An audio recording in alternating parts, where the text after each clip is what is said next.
market cap 50 million, share price circa 5 cents, over a billion shares out. That's the standard Australian thing, isn't it? Why do Australians do that? Well, it's two things. The biggest thing is we don't have a reason here not to do that, in the sense that if you were to compare the Australian approach with the Canadian approach, both companies on both exchanges, they operate the same way in that they have a level of success, hopefully, they issue more shares. They need to go to the next level of success, whether it's feasibility studies, etc. They issue more shares. That dynamic doesn't differ at all. And in fact, in the last few years, ASX has been far more bountiful for resources, investors and companies than other exchanges. The difference is investors in Australia, they really hate consolidations or reverse share splits. They don't like the effect that it has on their sense of value. They don't like the effect that it definitely has on liquidity. And there's too many examples where companies might undertake a consolidation and someone pulls the shares out of the bottom drawer, thinks that they've tripled, and in fact, the share's still where it is. They just got a third as many. So there is no incentive, and there's a strong disincentive to consolidate registers. So we just don't do it, and it doesn't bother us. However, what I'm learning on Twitter at the moment is it does bother North American investors a lot, and they seem to think that somehow management must be horrendously negligent to allow a share count of 1 billion shares. Well, there you go. Like I say, US versus the world again. Now, talk to me about your share register then. You've got, well, about 40% seems to be retail, and then you've got a couple of big names in there, and the usual kind of high net worth, etc. The board's sitting on 8%. You were heavily vested. You continue to invest? Myself, no. So I acquired a substantial position, at least for my own financial circumstances, when I came in as CEO. I do have 50% of my package is paid in equity that is performance weighted and it requires performance hurdles to be achieved. But there's just too much going on in the sector for me to be in the market at the moment. We do have strong board participation, as you've noticed. But I think the other thing that is interesting about our register is, despite being a micro cap and still being at about that $50 million level, we've got very unusual levels of institutional support.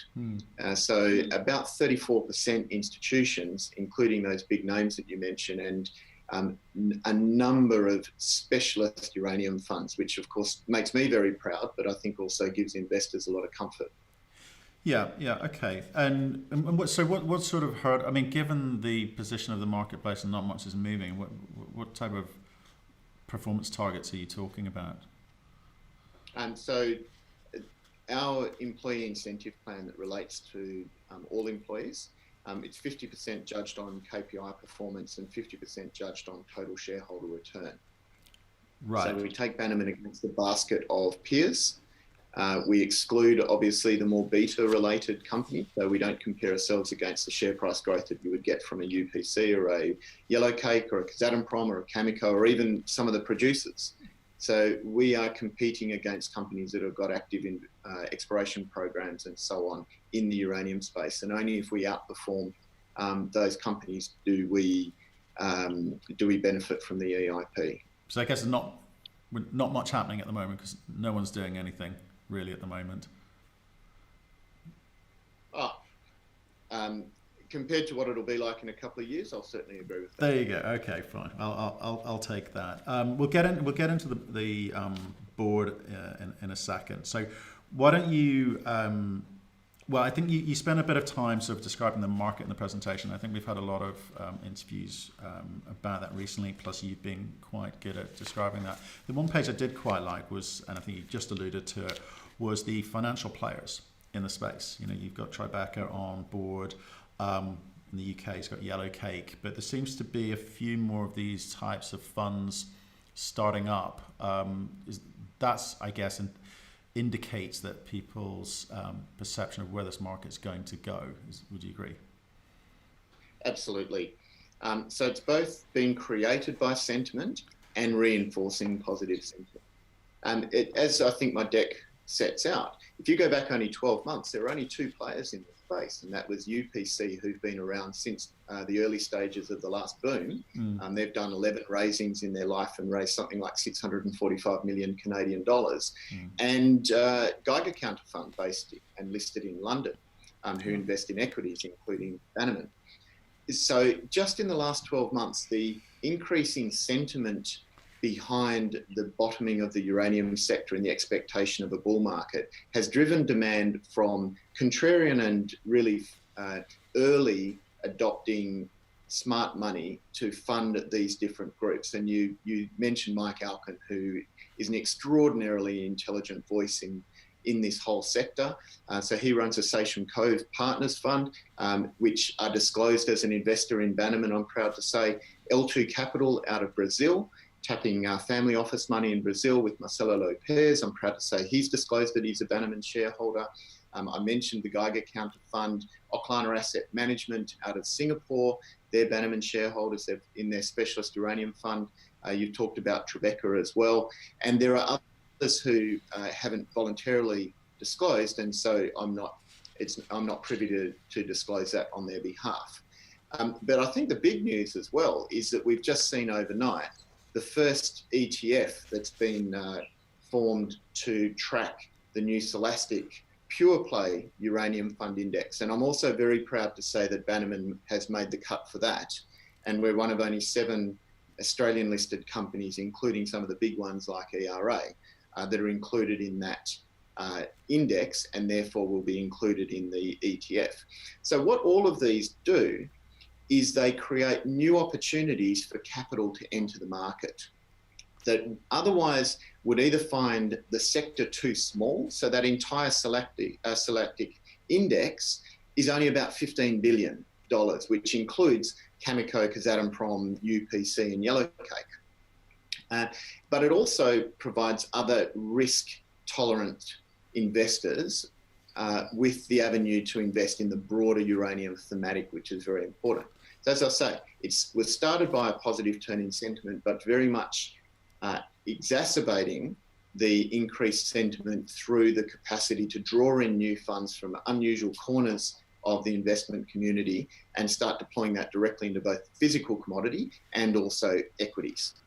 It's quite interesting. Yeah, I did catch that earlier this week. So I think that is interesting because, in fact, here's one for you. We're talking about investment into companies such as yourself. Okay, this shows for retail investors, high net worth family offices who perhaps not quite sophisticated as the institutional investors, primarily because they can't get access to the information.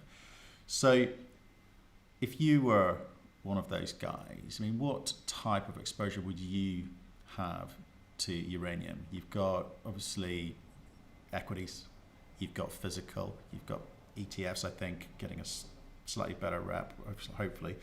I mean, what would your, not advice, but what would you do? Okay, so if I was running a family office, there you go. Better, well done. I didn't have you or me to make uranium picks. What I would probably do is heavily weight something like an ETF, and then have a couple of serious alpha picks outside of that.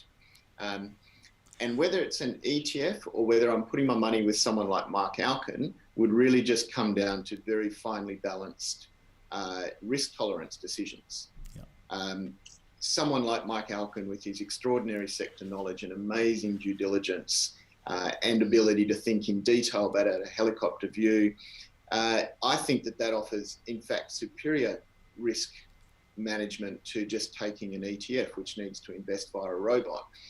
However, you're never going to be criticised for buying buying IBM in the form of investing in an ETF. You just need to pick the macro, and then whatever happens in the ETF is what happens. So I think there's a role for all of those. But the point that I'd make, though, is the moment you're at any scale as a hedge fund or a family office or in high net worth, it becomes difficult to play in the alpha space because there just isn't much value out there at the moment with the uranium sector being on its knees. So by alpha, you were talking about the large producing companies, equities? Well, I guess that probably depends on your definition of alpha. I'm talking multiple returns, the sort of returns that made some investors quite famous during the last boom. Would you agree that the 232 announcement has kind of frozen the contract market because utilities are trying to work out what side that's going to fall on? Is that a No question. no question? For 18 months, it's done that because we saw the petition issued in January last year, a long period of uncertainty before a decision was made to take up the investigation by the Department of Commerce. And what we've seen now is because the decision is just around the corner, potentially as little as days away, but more likely several weeks away, it's frozen all sorts of activity. The traders, they don't have any balance dates coming up that they need to be careful of closing positions, so they're under no requirements to buy. The producers, they've got the inventory cover to hold over this period, so they don't need to buy to cover lost production. The utilities certainly don't need to buy in the next few weeks. So we've really come to the sharp end of this uncertainty because the decision will be made and it will become public within the time frame of almost every conceivable procurement decision in this market. And I think that's why we're seeing a drifting spot price, because despite that overhang paralysing the buying, there are still small pockets of owners of U3O8 that do, for whatever reason, need to sell.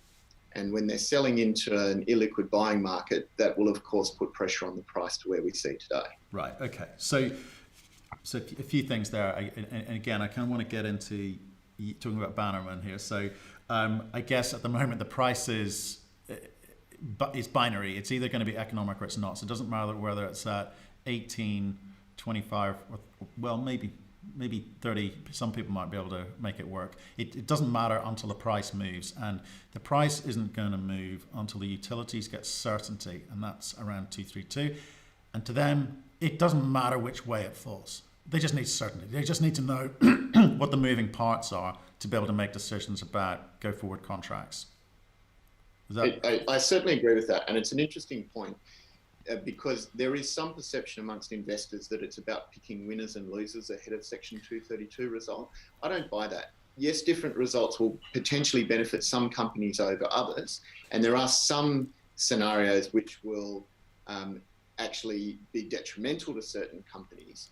But for a company like Bannerman and most companies out there, the result cannot be negative because there's been 18 months of uncertainty that's hung over the sector like a wet blanket that has stopped all sorts of procurement decisions and all sorts of trading liquidity. And as a result of that, just the sheer action of that uncertainty dissipating will produce market activity for certainly everyone's benefit on the uranium side of the equation.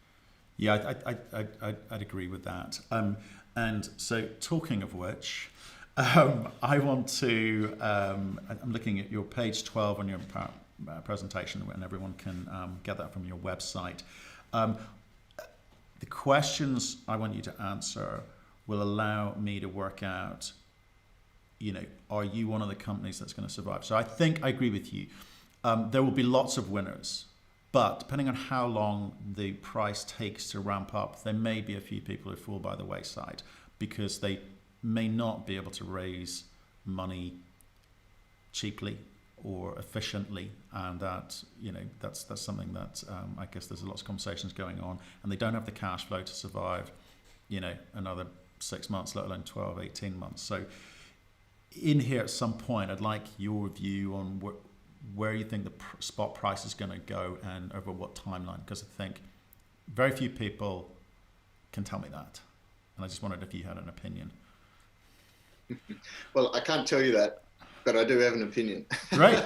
Let's have that. We won't hold you to it. And I'm one of those potentially foolish commentators out there who's prepared to proffer an opinion. Okay. And I've done that, you might know, quite consistently over the last couple of years. And I think my foolishness is encouraged by the fact that I've got it right more than I've got it wrong. So what I foresee in terms of a spot price is closing the year between $35 and $40. That is enough growth from where we are today, below $25, to get the attention of the more important sectors of the market that are going to drive it in the following year in 2020. it will shake away some of the perception that exists amongst utilities that we have another 3-4 years of flatlining prices. And it's that perception that has led to them relying on their dwindling inventory cover and also the ability to secure contracts in the future at what they presume would be similar pricing to today. But it's probably a bit south of where many of the uranium bulls are hoping to get to in that time frame. And what I would say to support that prediction is that we do have a situation where Cameco has almost entirely been out of the market this calendar year.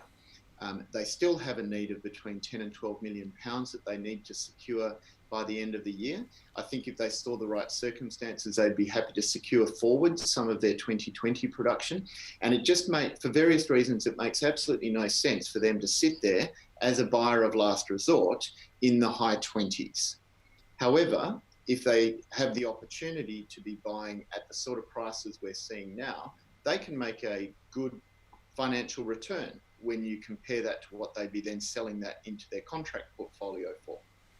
And equally, as we start to see an increasing momentum in the uranium price, Cameco aren't going to be averse to supporting that momentum because of what it means for the medium-term growth of the value that they achieve from their contract portfolio. But Cameco aren't going to do that into a dead market. That just would be naive. So we have Section 232 resolved. It'll take a little bit of time for people to understand what that really means. By September, we have the World Nuclear Association Annual Symposium, and that's very unique because you have a whole wide-ranging number of people from all these little different niches of the industry who don't normally talk to each other and certainly don't understand each other's part of the business, getting together and finding out what the hell's going on.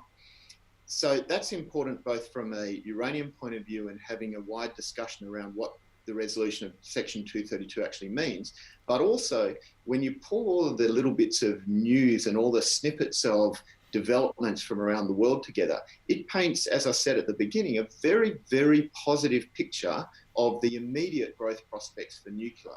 But many people in the industry, they're so hard at it doing whatever they do on a day-to-day basis. It takes something like World Nuclear Association Symposium for that to be surmised and presented to them before they realise, wow, it's back to the good days. So the combination of those factors in September, I think, will start to produce the environment that we need for confidence to come back initially into the spot market. Once we start seeing that momentum, I think it's reasonable to expect Cameco and other producers to get behind that. And if we see the $30 psychological barrier breached earlier in the year than later, then I certainly see that momentum continuing through $35. And if we see that psychological barrier breached before the WNA symposium, then I think we're looking at the upper end of the range that I've just articulated. Thanks for that. That's either very brave or very foolish. I'm not quite sure yet. We'll find out. Ask me on 1 January exactly, and I'll tell you. Exactly. But that's kind of interesting what you said about the symposium, because if I listen to some of the narratives in the marketplace, people are talking about collusion's a terrible word to use at the moment, but there's people talking about price control, price fixers, price makers. People with alternative business models to the rest of the market. But you were talking about a kind of collective set of discussions and decision making, which will, once there's some agreement as to the way forward, certainly after 232, the price will very quickly uptick to $35-40 by the end of the year. Yeah, and I would describe it more as a collective consciousness. It's a collective acceptance about where the nuclear industry is going in both the short and medium term, and therefore what that means for both buying decisions in the uranium and nuclear fuel cycle, but also producing decisions. I've heard some of the commentary around manipulation or influence and so on, and you know what, Matt, I just don't buy that. I've been in the room with Cameco right to their most senior leadership. The same with Kazatomprom. I spent a lot of time with those guys. They are exceptionally careful and respectful of antitrust guidelines and all of the negative implications that could come with that.